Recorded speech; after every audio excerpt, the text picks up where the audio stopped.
자, 이재명 말이죠. 지금 꿈에 부풀어 있을 것 같아요. 60일 후에는, 아니죠, 56일 후에는 내가 대통령 돼 있을 거다. 아마 붕붕 떠다니지 않을까요? 이불 속에서도 이불킥을 하면서 좋아서 희죽희죽 웃고 있는 것이 아닌가. 김혜경이랑 말이죠. 그야말로 뭐 좋아서 말이죠. 그냥 난리 떠는 거 아닌가. 뭐 그런 생각이 듭니다. 그런데 과연 그렇게 될까요? 이재명의 사법 리스크는 여전합니다. 지금 공직선거법 있죠? 이거 5월 달에 파기 환송할 가능성도 있거든요. 파기 자판 가능성도 있지만 파기 자판이 어렵다면 파기 환송을 할 겁니다. 유죄 취지로. 왜 그럴까요? 조희대가 한 말이 있기 때문이에요. 조희대가 뭐라고 말했습니까? 633 지켜라. 조희대가 다른 지시는 별로 한 게 없어요. 그럼에도 불구하고 공직선거법 633 원칙을 지켜라. 이 얘기를 여러 번 했어요. 여러 번 했습니다. 그러면 3월 달에 지금 선거가 났잖아요. 3월 26일 날. 그럼 633 원칙을 그대로 지키면 6월 26일이 되거든요. 그럼 6월 26일이면 만약에 말이죠. 그럼 대통령이 되면 만약에. 이 만약에 되면 이라는 말도 여러분들이 싫어하시는데 그걸 어쩔 수 없어요. 방송하다 보면 되면 이라는 전제 하에 그럼 어떻게 될 것인가를 생각하지 않을 수 없는 거 아닙니까? 그럼 되고 나서 23일 있다가 6월 26일까지니까 선거해야 될 거 아닙니까? 조희대 자신이 한 말이 있으니까 한번 생각을 해보세요. 자기 한 말이 있잖아. 633 원칙을 지켜라. 그렇게 해놓고 자기를 안 지킨다고? 그 말이 됩니까? 돼요. 그러면 6월 3일 이전에 올해 선거를 하지 않겠습니까? 그렇죠. 저 같으면 말이죠. 633 원칙을 어차피 지켜야 되고 그 다음에 어떻게 될지 모르니까 물론 누가 될지 모르는 거야. 그럼 모르는 상태에서 끝을 내는 것이 낫지. 이거를 갖다가 6월 3일 이후에 그러면 그거는 상당히 부담이 되지 않겠어요? 그러니까 6월 26일까지는 끝내야 된다. 633 원칙. 그런데 6월 3일 날 대통령 선거일이다. 그럼 언제 끝내려고 하겠어요? 그렇죠. 4월에 끝내거나 4월에 안 되면 5월에 끝내려고 하겠죠. 그럼 5월에 끝내는 방법이 두 가지가 있어요. 하나는 그냥 상고, 검찰의 상고를 기각하는 거. 또 하나는 파기 환송, 유죄 취지로 파기 환송해서 내려보내는 거. 또 하나는 파기 자판. 이 중에서 어떤 것이 가장 가능성이 많으냐? 저는 파기 환송이 가장 가능성이 많다고 생각해요. 왜 그러냐? 1심에서 유죄라는 것을 확실하게 밝혔어요. 근데 2심에서는 기계적으로 일부러 무죄를 줬어요. 그러니까 한성현 부장판사의 이 판결이 더 합리적이고 그리고 증거에 부합해요. 근데 2심이 이상한 거예요. 그렇기 때문에 파기해서 환송. 근데 유죄 취지로 이게 중요해요. 대법원에서 말이죠. 유죄 취지로 내려가면 유죄가 되는 거예요. 끝난 거예요. 다시 올라온다 하더라도 또 유죄예요. 파기할 때는 유죄 취지로 파기한다는 얘기거든요. 그럼 파기 자판을 안 해도 파기 자판을 하면 말할 것도 없고 그러면 더 좋고 근데 파기 자판을 안 해도 유죄 취지로 파기 환송만 해도 이재명은 무조건 이제 공직선거법에 의해서 날아가는 거예요. 그럼 대통령이 설사 돼도 이게 올라오면 날아가는 거예요. 날아가는 거예요. 그래서 파기 자판으로 끝낼 가능성도 없는 건 아니에요. 그런 혼란을 막기 위해서. 그러니까 이재명 사법 리스크가 끝났다고 생각하는 사람이 있는데 천만의 말씀 이재명 사법 리스크는 여전히 계속되고 있다는 거예요.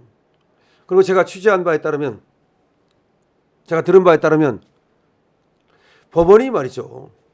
확실하게 한다는 거예요. 헌법재판소가 윤석열 등을 8대 0으로 날렸죠. 그런데 법원은 말이죠. 헌법재판소만도 못하다는 얘기를 들으면 되겠어요? 앞으로 법원이 이재명에 대한 재판을 확실하게 관리하고 확실하게 한다는 거예요. 헌법재판소는 윤 대통령을 갖다가 여러 가지 압박을 받으면서도 어쨌든 간에 뭐 여러 가지 설도 많고 말도 많지만 8대 0으로 어쨌든 날렸어요. 그래서 헌법재판소의 위상을 세웠다는 말도 들어요. 우리는 물론 헌법재판소를 인정하지 않지만 그런데 법원이 말이죠. 지금 헌법재판소보다 더 자기들이 위에 있다고 생각하고 실제로 위에 있죠. 왜냐? 대법원장이 헌법재판관 3명을 지명하잖아요. 그 얘기는 대법원장 위에 있다는 거죠. 대법원장은 3부위원이잖아요. 헌법재판소장은 3부위원 아니에요. 그런 대법원이 지금 이 헌법재판소보다도 못하다는 소리를 들으면 되겠습니까? 그래서 대법원의 위상을 세우려 한다. 그런 얘기가 지금 나오고 있습니다. 그리고 또 이제 나오는 얘기가 뭐냐면 윤도 날리고 이도 날린다는 그런 계획이 이미 헌법재판소와 지금 대법원에 서 있는 거 아니냐. 지금 사법부에서 말이죠. 정치권에서 너무 난장을 부리니까. 그래서 사법부가 사실은 빡쳤다. 그런 얘기가 있단 말이죠. 이번에 이의 차례다.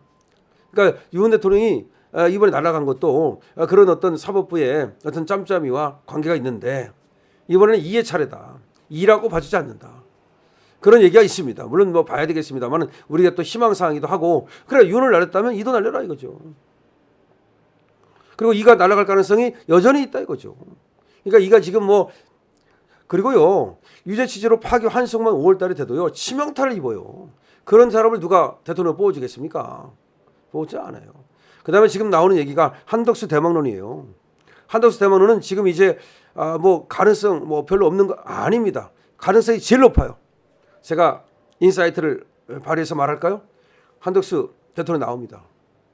경선에 참여 안 하면 어떻게 되는지 아십니까? 나중에 그냥 안철수가 경선에 참여 안 했지만 단일화했잖아요. 안철수하고 윤하고 단일화했잖아요. 그런 식으로 국힘 후보 뽑고 나서 한덕수하고 단일화할 수도 있어요. 왜? 이기는 사람을 뽑아야 되기 때문에 어쩔 수 없는 거야. 지금 이를 이기지 않으면 큰일 나요. 근데 지금 김영찬 대망론도 있고 여러 가지 한덕수를 밀고 있어요. 윤상현이 한덕수를 찾아갔다는 말도 있고 지금 당협위원장들이 또 한덕수를 찾아갔다는 말도 있고 지금 한덕수 만만치 않아요. 이로서는 근데 한덕수가 진짜 겁나는 거죠. 한덕수가 김현장 출신이거든요. 이거 물론 김현장이 지금 윤을 갖다가 날렸다는 말이 있는데 모르겠어요. 뭐 지금 몫이 얘기도 나오고 뭐 저도 다 알고 있습니다만은 그것이 확실하게 지금 보도될 수 있는 단계가 아니기 때문에 제가 그걸 아끼고 있는 겁니다.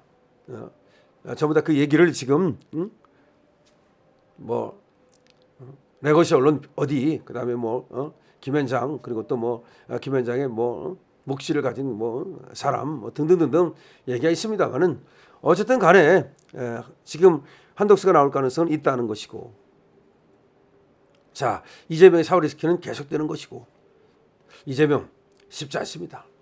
그러니까 이재명이 된다 이렇게 생각하는 거는 쟤들 뿐이지 사실은 저는 안 된다 쪽에 서고 있는데 그렇다고 해서 무슨 뭐 뇌피셜 또 그런 소리 하지 마십시오. 강태풍 분명히 말합니다. 여기 들어와서 괜히 되지 않는 소리 할 것 같으면 댓글 쓰지 마시고 댓글 써가지고 말이죠. 강실업 응원하고 그 다음에 또 지금 나와 있는 사람들 모두 응원하고 자유우파 응원하고 웬만하면 응원하는 글 써주세요. 그물에 걸리지 않는 바람처럼 말이죠. 큰 소리에 놀라지 않는 사자처럼 저는 그렇게 방송해서 반드시 우리 자유우파의 승리를 만들어낼 겁니다. 여러분들께서도 말이죠. 강실업 믿으신다면 이 방송에 들어와서 여러분 좋은 댓글 달고 많이 댓글 달고 공유하고 응원해 주시고 그리고 지금 선수로 뛰고 있는 사람들 가차없이 응원해 주세요. 무조건 응원해 주세요. 이재명을 잡아라 이거죠. 할 수 있습니다. 이재명 사후 리스크 계속됩니다. 강실업 TV입니다.